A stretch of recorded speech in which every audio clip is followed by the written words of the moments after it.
falando em informações, sempre quem traz informações importantes pra gente aqui no Revista da Cidade também é o Dr. Eduardo Leite, que já tá aqui. Bom dia, tudo bem? Bom dia. Como é que tá? Você tá bem? Eu tô ótimo, e você?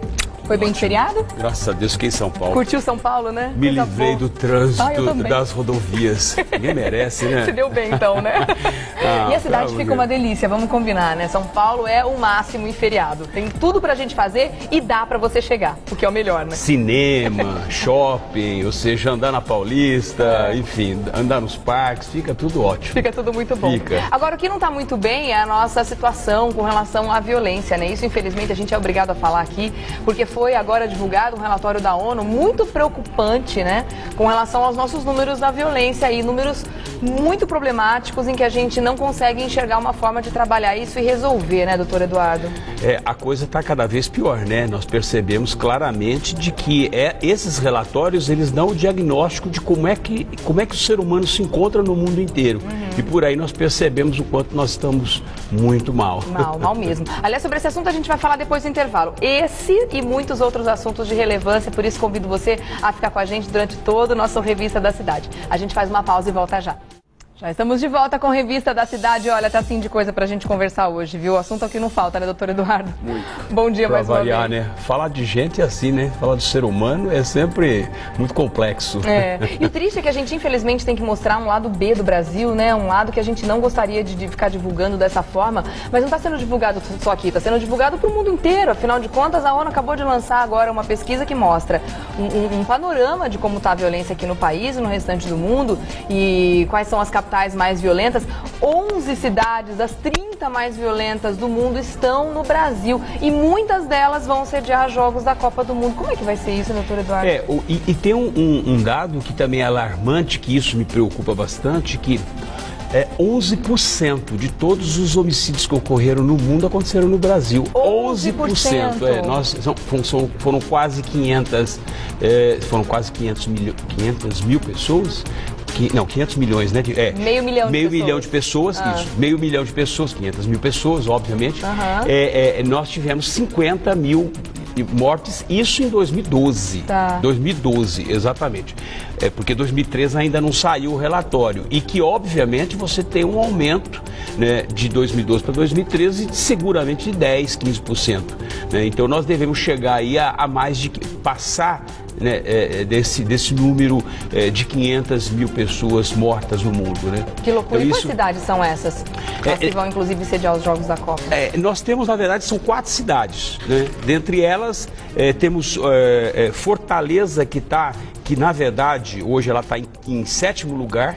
Dentro do ranking, ela está em 7º lugar, é a 7ª cidade mais violenta do mundo, vai sediar a Copa. Depois nós temos Natal, que também está lá incluída, né? É a 12ª cidade, Salvador a 13ª cidade, e depois nós temos a 29ª cidade, que é Cuiabá. Portanto, das 30 cidades, 4 estão escaladas para sediar a Copa do Mundo. O que isso, na verdade, aumenta a preocupação, né? Aumenta a preocupação, porque esse relatório que saiu de 2012 agora, recentemente, mostra uma radiografia da América Latina, sobretudo o Brasil. Porque o que acontece? Enquanto continentes como o continente africano diminuíram os seus índices de mortalidade, de homicídios, a América Central e a América do Sul aumentaram os seus índices de homicídios, né? A Honduras, por exemplo, lidera. Está em primeiro lugar em matéria Mas acontece que nós temos as primeiras cidades que é Honduras, Venezuela, México, Colômbia, são cidades pequenas. Então o que acontece? É óbvio que você tem uma concentração. Muito grande. Você tem uma concentração de pessoas menor, consequentemente, a violência. Então você pega, por exemplo, você pega uma cidade, Caracas, por exemplo, como Venezuela, que está vivendo inclusive um caos, que é a Venezuela inteira, mas você pega Honduras, que é uma cidade muito pequena, né? Mas é uma cidade onde você tem um problema muito sério, que é a questão do tráfico de entorpecente. Aliás, você na semana passada fez uma relação muito interessante, eu gostaria que o senhor comentasse um pouco mais sobre isso hoje. Que a violência está mais concentrada realmente nos continentes americanos, né, em comparação com Ásia, com Europa. E também existe uma relação muito profunda e muito ligada entre os países onde o tráfico de drogas é mais presente e também a corrupção. Não é, doutor Eduardo? É óbvio, porque na verdade quanto maior a corrupção do país, né, menor é o investimento em infraestrutura, em desenvolvimento social. Então, consequentemente, se você não tem desenvolvimento social, as pessoas, o que elas fazem? Elas matam, por incrível que pareça, mas elas matam. Então, é esse que é o grande problema. Hoje, quando você faz uma analogia em relação a esses relatórios, porque o que acontece? O Brasil não gosta de estatística. O Brasil não gosta de relatórios. Por quê? Porque, na verdade, o relatório e a estatística, a radiografia dá a realidade. Na verdade, o único relatório que o Brasil gosta de fazer é: estamos com todas as crianças na escola, 100% do país alfabetizado. Esse tipo de coisa o pessoal gosta de mostrar, apesar de não ser verdade, né? Mas esse que é o problema. O problema é que é um relatório que não retrata uma realidade. Aquilo que não retrata uma realidade passa, obviamente, a ser falso, ou seja, não existe para o mundo, né? Não existe. E é isso que acontece. Então, se você pegar a América Latina, por exemplo, a América Latina, a América Central, que você tem um corredor do tráfico de entorpecente, é um corredor do tráfico de pessoas, né, que você sabe que todas elas saem lá por cima. Então você pega o norte e o nordeste do país, que é super complicado, né? Tanto é verdade que todas essas cidades, elas estão aonde? Elas estão no norte e no nordeste, elas estão concentradas lá. Então você pega, por exemplo, Cuiabá. Por que Cuiabá está aqui relacionado? Porque Cuiabá é um dos principais corredores de tráfico internacional de entorpecentes. Passa por ali, ou seja, passa pelo Mato Grosso do Sul, pelo Mato Grosso do Sul. Depois você tem toda aquela região da parte do norte do país, que é o corredor da América Central. Então você pega as Guianas, Honduras, você pega Venezuela, Colômbia, né, que é produtora de pasta de cocaína, enfim. Então esse que é o problema. Os homicídios, aliás, o relatório retrata isso, não sou eu que estou dizendo, mas eu estou retratando aquilo que o relatório diz, é que os homicídios estão relacionados diretamente com a questão do tráfico internacional, o tráfico de entorpecentes, sobretudo, mas com outros tipos de droga, como álcool, né, ele está relacionado, inclusive, países que acabaram de sair de algum conflito, né, que a população se encontra armada, né, então isso também aumenta. Você pega, por exemplo, aquela região do Oriente Médio, que tem um alto índice de criminalidade por conta da situação que eles estão passando, a situação de guerra, né, guerra civil e daí por diante. Agora, o que acontece na América Central e na América do Sul, não. Na América do Sul é realmente a comercialização do entorpecente, né? E quando você fala Américas, não, porque nós estamos nos tratando tão somente da América Central para baixo, né? Porque a América do Norte não. Na América do Norte tem os seus níveis de homicídios abaixo do patamar, né? Sim, abaixo que se chama tolerável no mundo, né? Que é 6,2 a cada 100 mil homicídios. Aqui nós temos Honduras, por exemplo, chega a 70 homicídios a cada 100 mil habitantes. Nós temos aqui cidades no Brasil que chega a 45. Você vê, por exemplo, Salvador. Salvador é uma cidade extremamente violenta, é uma cidade extremamente complexa, né? Nós tivemos há 2 semanas atrás, inclusive, um repórter dinamarquês falando sobre o problema de Fortaleza, né? Aí vieram, inclusive, desmentiram de que, na verdade, não havia homicídio de criança, que não sei o quê, mas o relatório diz exatamente que Fortaleza está em 7º lugar. Agora, esse relatório também mostra um panorama muito curioso com relação à faixa etária das pessoas que são mais assassinadas, né? São mais jovens, entre 18 e 25 anos. Os jovens, eles estão tanto como aqueles que cometem o crime, como também as vítimas de crime, né? Ou seja, elas estão faixa etária até 30 anos. Esse é o nível de pessoas que são vítimas e que efetivamente acabam provocando os crimes. E a gente vê também, acho que a gente consegue estabelecer um panorama com relação ao tráfico de armas, né? Como você acabou de comentar, que aqui na América Latina é muito presente, porque os assassinatos que são feitos na Europa, principalmente, normalmente são com arma branca, com objetos perfurantes, né? Em sua maioria. E aqui, arma de fogo.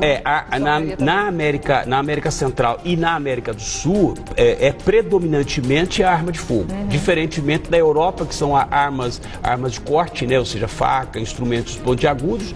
Aqui não. Aqui, na verdade, tem uma preferência por armas de fogo. E a gente percebe que a população está armada, mas não porque, como você comentou, a situação da África, países que estavam vivendo conflito, que hoje não estão mais, aqui a gente está armado por conta da violência urbana exclusivamente, né, doutor Eduardo? Não, o problema é o seguinte, que na verdade, como nós tivemos aquela lei de desarmamento no país, né, há alguns anos atrás, hoje o cidadão de bem, ele não está armado. Né?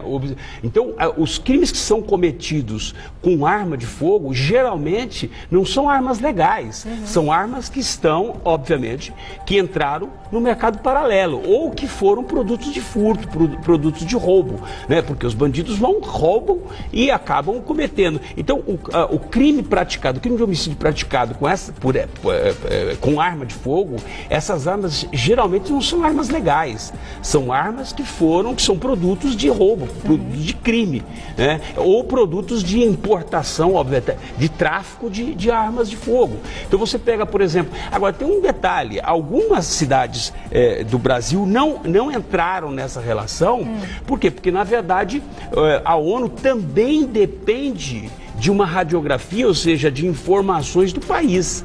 Se o país se omite em relação a essas informações, muitas vezes a ONU não consegue chegar, porque a ONU, obviamente, o território brasileiro não é o território da ONU, né? A ONU faz pesquisa e faz levantamento, faz os relatórios de constatação de acordo com as informações que chegam.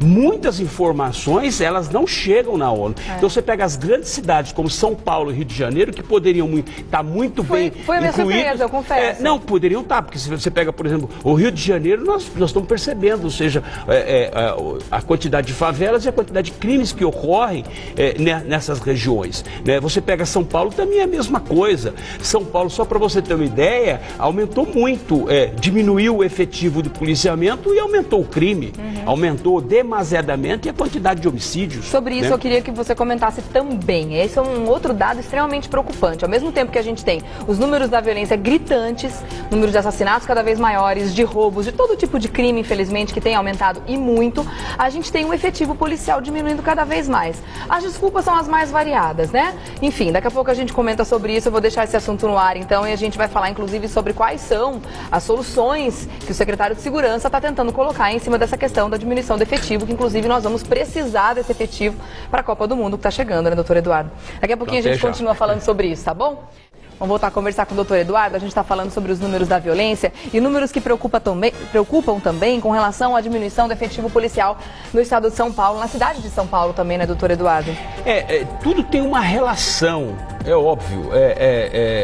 E dependendo do país, se você pega a Europa, por exemplo, você tem em Londres, os policiais, eles não usam armas de fogo, mas é uma outra concepção, né? É uma outra realidade, é algo completamente diferente. Não dá para você equiparar ou fazer uma relação com essas cidades e com esses países que efetivamente são países desenvolvidos, são países que atingiram um grau de eficiência diferentemente dos países da América Latina.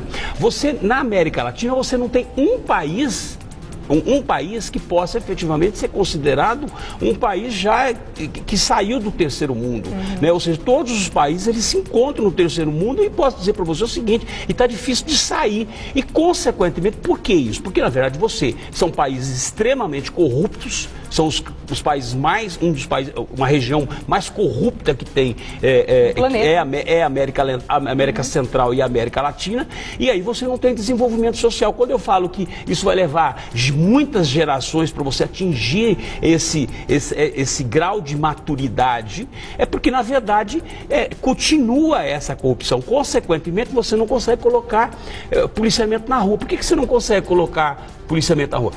Pela ineficácia do Estado, porque o dinheiro que deveria gastar com a infraestrutura, com o desenvolvimento social, na verdade ele é gasto com corrupção. E, consequentemente, você não consegue atingir nunca. Isso é uma bola de neve. Crime é isso. Crime é uma bola de neve. Ou você, na verdade, faz a estagnação, faz ele parar, né, e começa a entrar num processo de diminuição, ou, na verdade, ele continua. Aumenta.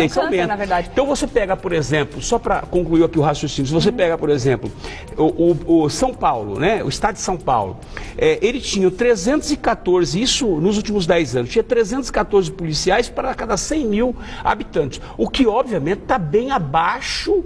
Se você pegar, por exemplo, 314 policiais para 100 mil habitantes para a Europa, é óbvio que lá está dentro do índice, ou seja, em função da criminalidade, existe que ela é baixa. Existe um índice, então, de policiais por habitantes que tem que ser... Precisaria ser respeitado, esse seria o ideal, na verdade. Num país com a geografia que tem o Brasil, essa geopolítica que tem o Brasil, obviamente nós precisamos ter, no mínimo, aí, em torno de 900 policiais para cada 100 mil habitantes. Né? Diferentemente, porque as pessoas sempre elas utilizam um padrão da ONU, mas a ONU ela faz uma média, ela não diz que esse país, tem país, por exemplo, com 50 policiais a cada 100 mil habitantes é o suficiente. Tudo bem, Não é o caso da América Latina. A América Latina você precisa de uma quantidade de policiamento ostensivo, né, que está ali mostrando, que está aparecendo.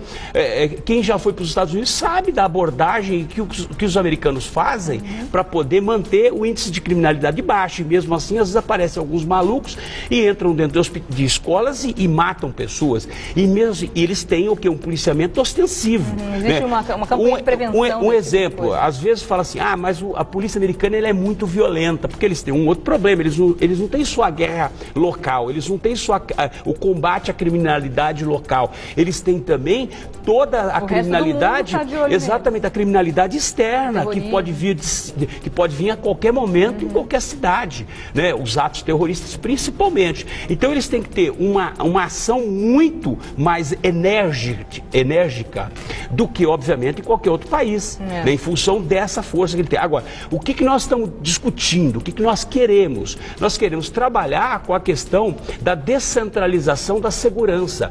Não dá, e eu volto a repetir, por que São Paulo está do jeito que está? Por que o Rio de Janeiro está do jeito que está? Porque, na verdade, eles pensam de uma forma macro. Não dá mais você para combater a criminalidade de uma forma macro, né? Você tem que pensar, por exemplo, São Paulo, que nós estamos aqui e nós temos 96 distritos.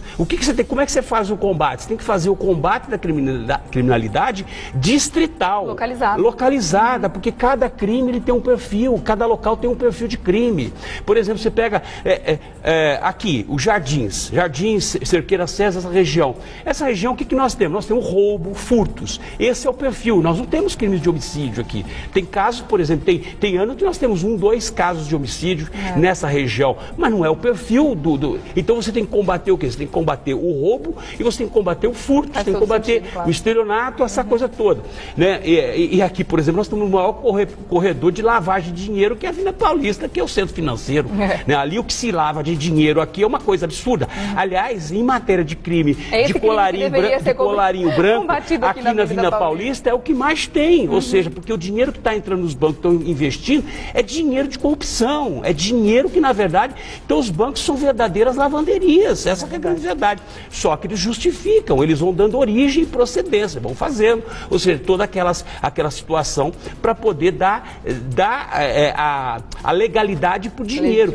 Agora, se você pega, por exemplo, Cidade Tiradentes, você pega a Zona Leste de São Paulo, você pega a Zona Norte, ou seja, essa região são regiões que prevalece o crime de quê? O crime de morte, né? São os homicídios, são, na verdade, as desovas que ocorrem lá. Então, o que você tem que combater? Você tem que combater exatamente esse tipo de crime, entendeu? Então, esse é o ponto. E é dessa forma. Assim como se faz em São Paulo, você tem que fazer também no Rio de Janeiro e todas as demais capitais. Né? E o que não se faz. Eu acho que a nossa população está, inclusive, entrando num momento muito crítico e muito perigoso, né, com relação ao combate da violência. Como a população já está muito descrente, não só, de repente, das forças policiais, da própria justiça, né, que pouco condena, da solução dos casos, da investigação da Polícia Civil. A gente sabe que, eu não tenho os dados exatos aqui, mas a gente sabe que o número de homicídios que são esclarecidos é ínfimo perto do que realmente acontece. Eu tenho esse número, ou seja, saiu, inclusive, no próprio relatório da ONU, saiu. A cada 4 homicídios, somente um é punível. Só um chega à punição, só um chega à condenação. Ou seja, é muito baixo o índice de punição.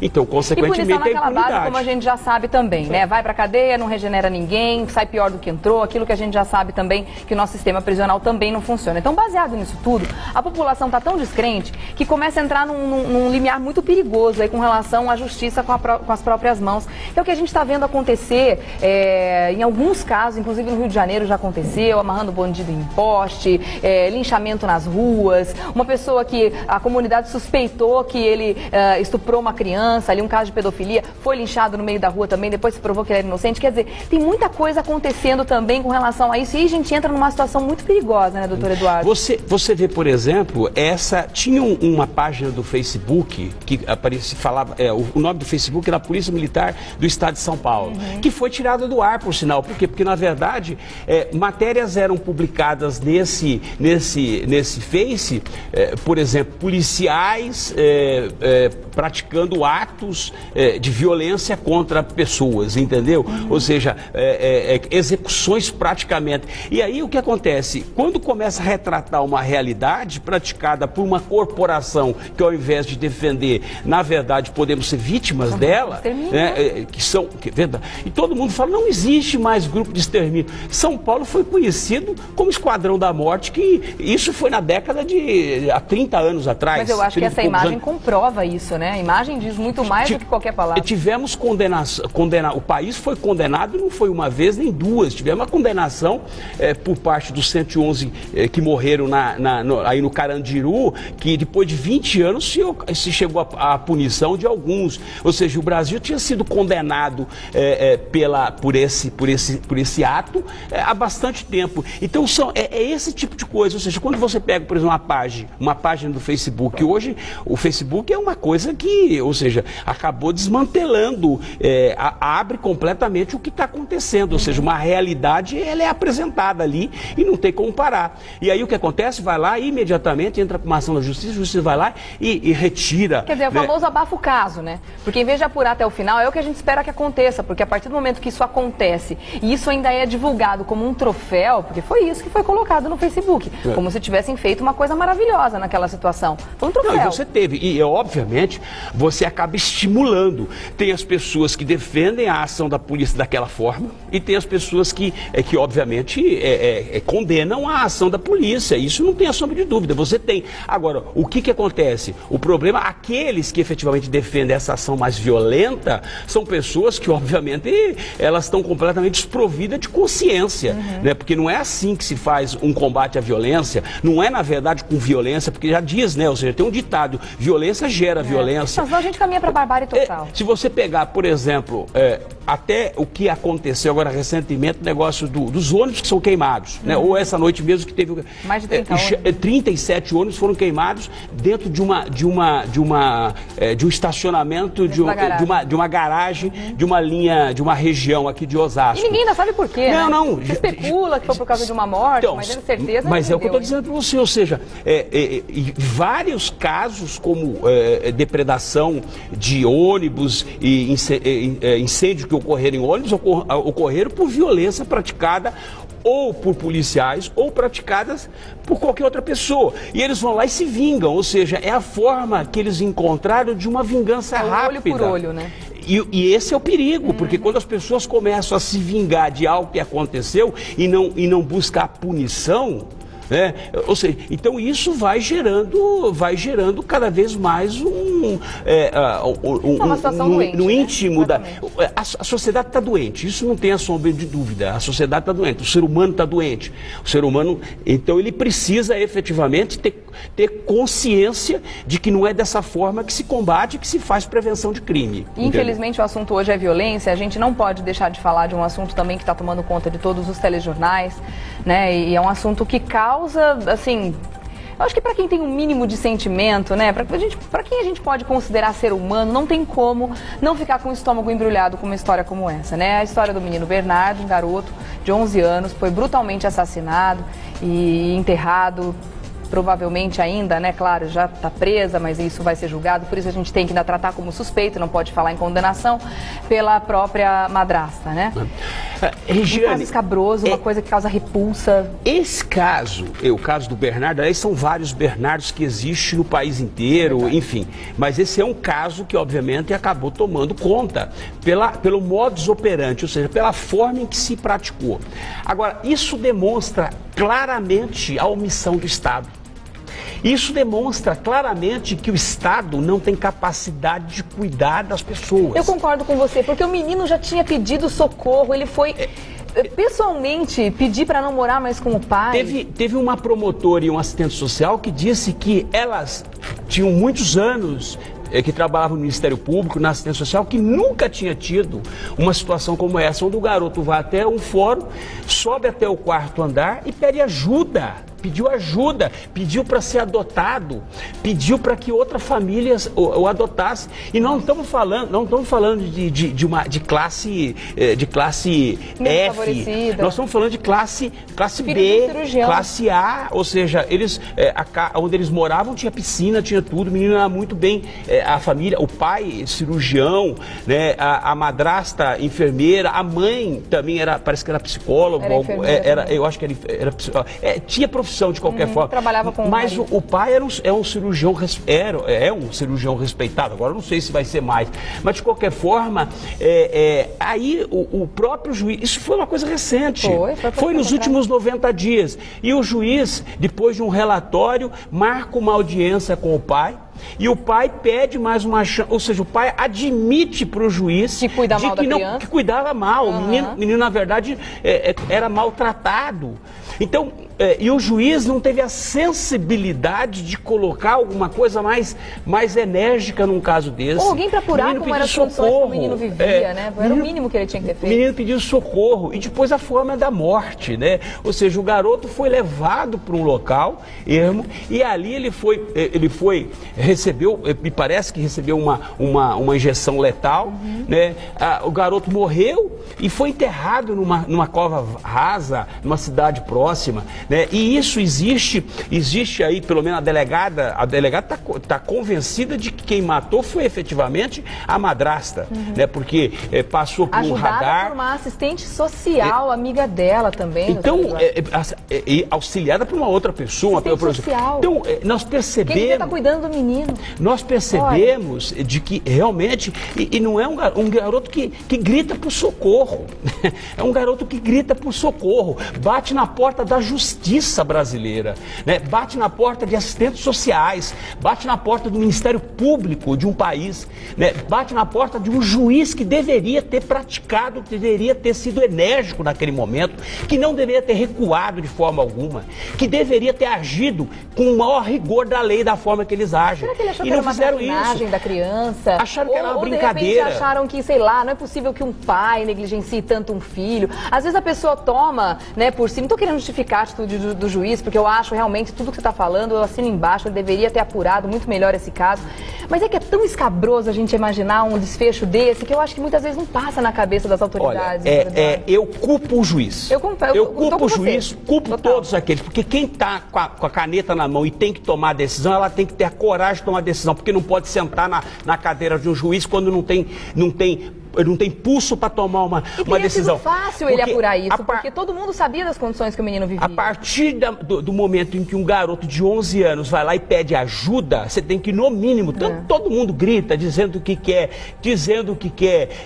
diminuição da maioridade penal, gritam. Agora, quando um garoto de 11 anos pede ajuda para um juiz e o juiz se omite, o juiz, na verdade, negligencia, né? O juiz tem que ser punido. O juiz, na verdade, porque o Ministério Público fez a função dele, foi lá e pediu. A avó tinha pedido, o advogado entrou em contato pedindo a paternidade, pedindo a guarda, a avó materna tinha pedido a guarda, porque já tinha um histórico muito estranho. A mãe se suicidou em 2010. Sobre isso eu também queria a sua opinião. O que você acha com relação a essa delegada, que não acha necessário reabrir o caso, afinal de contas a mãe, ela já arquivou o caso como suicídio.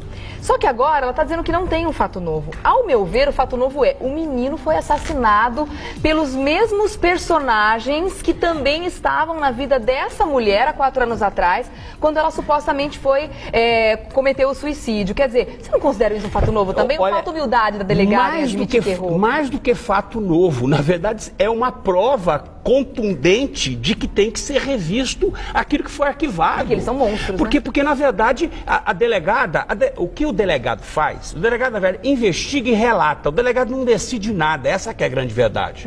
Nenhum delegado. Então, a justiça, neste caso, tem que reabrir, tem que investigar, tem que fazer exumação do corpo, tem que, na verdade, apurar, tem que ir até o fundo para poder saber se essa moça que supostamente tenha se suicidado, se suicidou mesmo, ou se ela foi também vítima de um homicídio, de uma armação. Por quê? Como você disse, é o mesmo personagem, é a mesma enfermeira, a mãe a avó do garoto, materna, já tinha dito que a família não acreditava no suicídio, e mais ainda, essa personagem, essa enfermeira que era a madrasta, ela já estava no foco do problema em 2010 com o suicídio. Tanto é verdade que num pedido de separação, né, ela, na verdade, teria cometido suicídio aonde? Dentro de uma clínica, dentro de uma consultória que era dele. Que eles trabalhavam, né? Ou seja, com um disparo de arma de fogo. Então tem que parece abrir. Que a motivação é toda financeira, né? Porque pedindo o divórcio, claro que uma parte do dinheiro dessa mulher, né, ia para ela. Enfim, tem aquela separação toda, depende do regime que eles casaram e tudo mais.